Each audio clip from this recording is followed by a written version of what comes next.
Okay, so you want to buy a house in 2025. I've got you. So today we're going to be talking about the 3 things that you have to do. You don't have to do them, but you really should. It's going to make your home buying experience so much better. Here's the biggest mistake most people make. They just start looking at houses. They go, I want to buy a house. Let's go to open houses. Let's go look. It's going to be fun. No. It's like, you get yourself into a pickle that way, because what if you go to an open house and you love the house, right? Suddenly you're going to be trying to find a real estate agent, or you're going to be talking to the agent that was at the open house. You're going to be rushing to get a pre-approval. You're doing everything backwards. So let's start off with what I think the number 1 thing you should do before you buy a house. Sit down. Sit down, get a pen, get a piece of paper. Write about what you're looking for. And I know this sounds like some mystical hoo-ha, California stuff. It's not. You're going to need a touchstone throughout this process so that you don't end up settling for something you don't want. So what questions do you ask yourself? What's the main driver? That's something I talk to clients about a lot, and everybody has a different driver. I'll talk to one client and they're like, Jen, I don't care about anything. It has to be in the school district. My kid is getting such amazing care in the school district. It has to be there. That's their main driver, right? I've had other clients where they're like, I need to grow my own food. I don't trust what's going on in the grocery stores with fruits and vegetables. I want some level of self-sustainability. So buying a property with half an acre and an acre is their driver. What is your driver? Number 1. Also write down, what are your deal breakers? So I have a couple deal breakers. It has to have more than 1 bathroom, right? That's just a Jennifer thing. Think about what your deal breakers are. My other deal breaker is if there's a bunch of little dogs yapping next door, I'm not going to buy the house.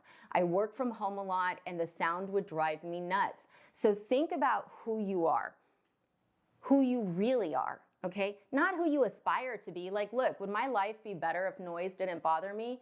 Maybe, right? I'd have way more options. If I could deal with 1 bathroom, would I be able to buy a less expensive home? Yes, but it's not who I am. So be true to you. And it could be you want a pool. If you're in Florida, Arizona, you may want one. I get it, right? Especially Nevada, Arizona, I would want a pool or access to one. So figure out what your deal breakers are. Write it all down. You're going to keep this. This is so important for while you're shopping. The next thing you need to do is I want you to think about how much you're comfortable paying monthly. Principal and interest, property taxes, homeowner's insurance. Depending on loan, you could have a mortgage insurance. I don't need you to calculate each part. I just need to know is it $2,000 a month? Is it $3,000 a month? Is it $4,000 a month? You're then going to take that number and do a budget. I talk about budgets a lot, and I know people are like, ugh, Jennifer, how could you? Do it. Do your budget. I'm screaming it. I know. Look, guys, I didn't do a budget when I was younger, and it's one of my biggest mistakes. I look back at my life and I'm like, oh, I could have bought a house in my 20s. I could have bought a house in my early 30s, and it took me a while to grow up. So learn from my mistakes, do a budget. If you're like, how do I do this? There's so many templates online that are free. I love the money app Monarch. Love it, love it, love it. Monarch's super fun. I use that so I can stalk my family purchases and text them, hey, Jack, did you really go to DoorDash 3 times this week? So find what works for you. If you're looking at your budget and you're like, shoot, I can't afford this payment, look at what you can cut. And if you can cut, the reason you're doing this way before you're shopping is because what happens is if you go straight to that house and you're like, I want this house, oh, this mortgage feels like a lot, but I'll just cut stuff. There's some stuff you can't cut. Daycare. The only loan that a lender cares about daycare is VA. Everything else, we're not even asking.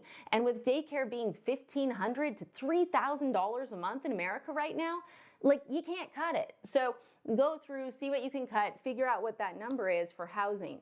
The next thing is research loan officers. Now look, if you're lazy, just call me.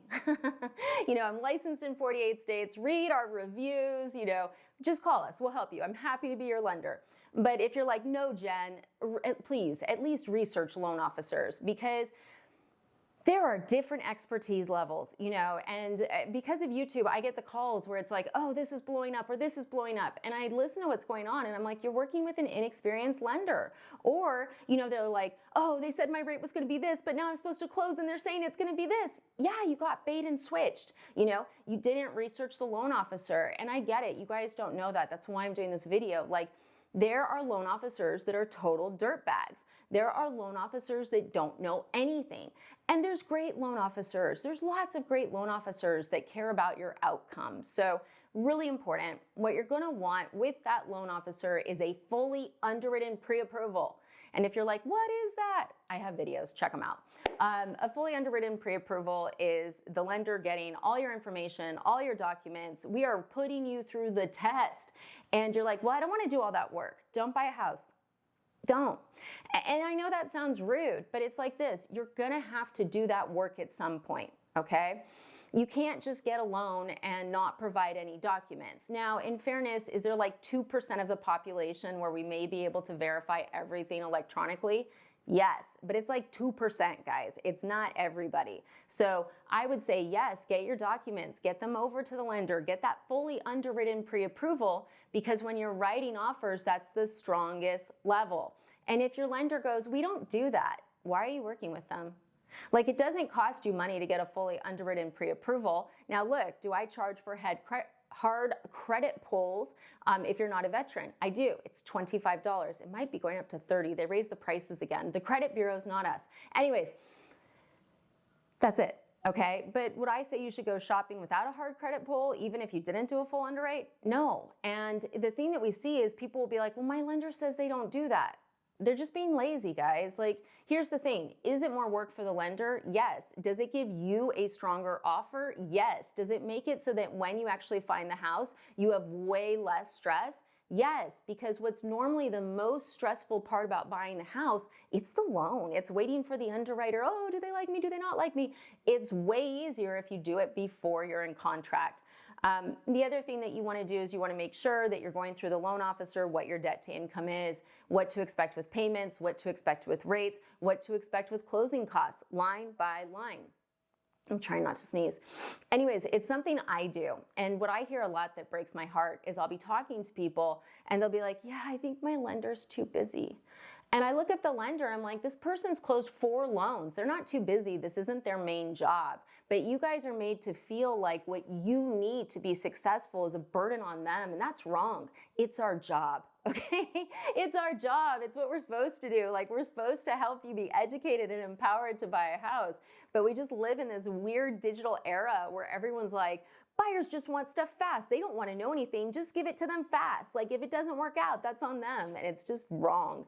So look, those are the 3 big things you should do before you start shopping. And then the next thing that I want to say before you start shopping, just like you research that loan officer, or you called me, 786-933-2077, research real estate agents. Like, if you're on a big website and you click a button, like, it's someone who's paying to get your information, or that website's taking a big chunk of their commission. You want a market expert. You do not pay more for one of the best agents in town. That's what I'm telling you. You know, we'll see where an agent hasn't done a deal in 3 years and they're charging 3%. And then you have someone that's like the rock star of the century. They're charging 3%. Like, do your research, okay? And look, you can go on Google, Zillow, Yelp, you know, do your area, the word realtor, reviews, see what comes up, read them, compare them. You know, if you're going to open houses, talk to people, do not commit to anyone. Interview a few agents and see who you click with. See who's giving you good information and see who's saying, yeah, I'll take you to a house, sign here. No, we do not sign anything. No, we do not. Not without someone explaining it to us in detail. Because here's the thing. If they're not going to explain stuff to you, why are you working with them? Why? Okay? So look, those are the first few steps before you start looking at houses. I'll be doing a video about what to do once you're shopping, just some things to keep in mind, but I hope this video helps. Thanks for watching.